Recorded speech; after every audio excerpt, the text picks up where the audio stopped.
Okay, today what we are trying to accomplish,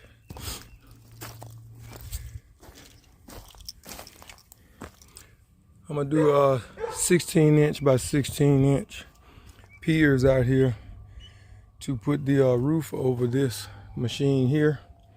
I'm only coming out about 10 feet. I got these little markers out here to show the corners, and I was gonna do 4 foot on each end, and I just decided to just do a actual pier in each section. I may still connect them too because it'll be 16 by 16, and then I have a small gap in between. I may connect those to make it like one little small wall right through there, and it'll just run over to there. It seems like longer than 10 feet on the camera, but it's not. Just to that corner stop. Same thing on the other end, so all 4 corners will have 16 by 16 piers. I'm only going to come up about 16 high, and then the rest will be these big beams right here. I cut them to size, notch them out, so I can put the big timber in between them. Should be pretty strong. Like I said, it's a bunch of free lumber, and you see I got the bigger pieces that I had milled that same year. I cut these other ones down, but these are a lot better shape. Skin's coming off of them, that mean they're drying out pretty good. But this bark, it comes right off, and she's solid as a rock up under there. So that should make some good pieces. I should be able to get maybe 2 or 3 beams, at least 2 out of each one of those big ones. And then some little odd pieces too, because it's kind of wide. Should be able to get some 2 by 6s at least out of them. So that should be pretty fun. Got my cup of coffee and my little break chair there, which I very seldom sit in it. But yeah, this mill is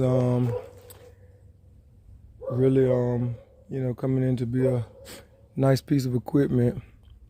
I put these little ramps up here to be able to roll these big ones up here manually. I haven't got my tractor yet, but these little kickstands here, they're sticking out too far to roll by, so I'm gonna have to slide them back a little bit. Not a big deal, but that's why I couldn't push that out the way earlier to get over in that corner like I wanted to. But like I said, it's okay. I can just slide them back about 6 inches, and I'll be able to come down through there with no problem. I kind of see now why the guys have these mills higher off the ground, because everything you do kind of upsets you being able to push it along if you got anything nearby it. But if it's up high and everything coming up to it, you got plenty of room to roll those tracks. So kind of learning as I go. Fun process. Woodland Mills HM 126. We are enjoying it. All right, well, we'll get the bags of mortar out here, mix up some mud, and see if we can lay a few blocks.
I guess you guys could see that. That's 8 shovels of sand. And I got this one little half bag of mortar. I'm gonna go with a half mix on this first one and just maybe get the basics laid out and get maybe that first pier done with that half bag. And I'll take that big bag out and kind of start over with that on the next run, because it's 16 shovels of sand. Some guys do 20 shovels of sand to make it a little bit more sandy, or the texture, they just like it better that way. But the basic standard is 16 shovels of sand, 1 5-gallon bucket of water, and the mortar mix, 1 bag of mortar mix. So in case any of you want to lay a few blocks, I'm nobody's professional, but I know enough to get it done and make it stay standing. So we'll set you up right here and see if we can get into this project here.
think the next toy I buy gonna be a mixer.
All right, this measurement really don't matter much to me because I got to cut the wood to whatever size I need to be able to put the platform there and then come off of that existing roof. I'm gonna probably come underneath that little cubby right there and come out with the new roof because I'm gonna do metal roof and this one's shingles, and later on I'm gonna probably come back and redo that facial board right there and put metal on the whole building. But right now I'm just trying to cover my sawmill and I'll come back later. That way I don't have to worry about tapping into that old roof and creating a whole nother narrative.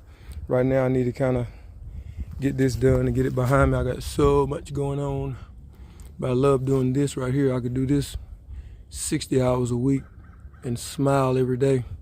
Even though it's hard, back-breaking work, I still love it.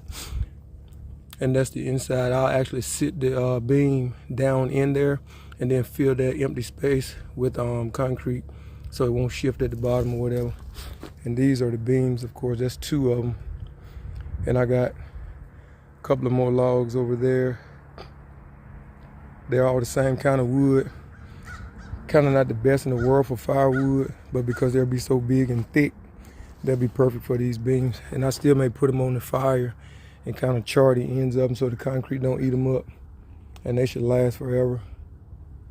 And all of this old stuff here, I'll end up tapping into there because I got to bring another light.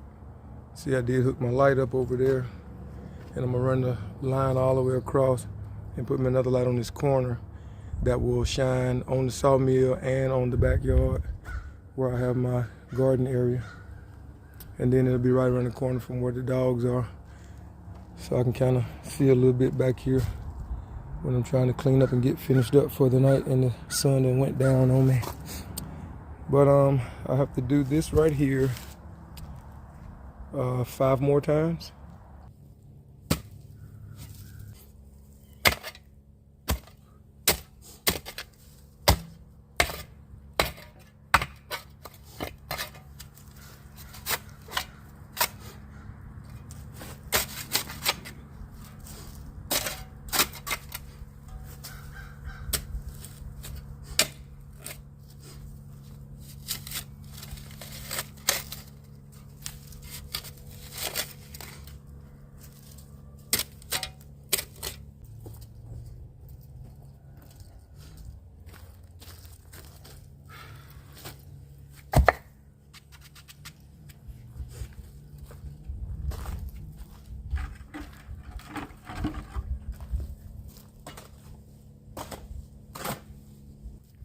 You can do this. Yeah, that's all.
Yeah, that one went a lot faster.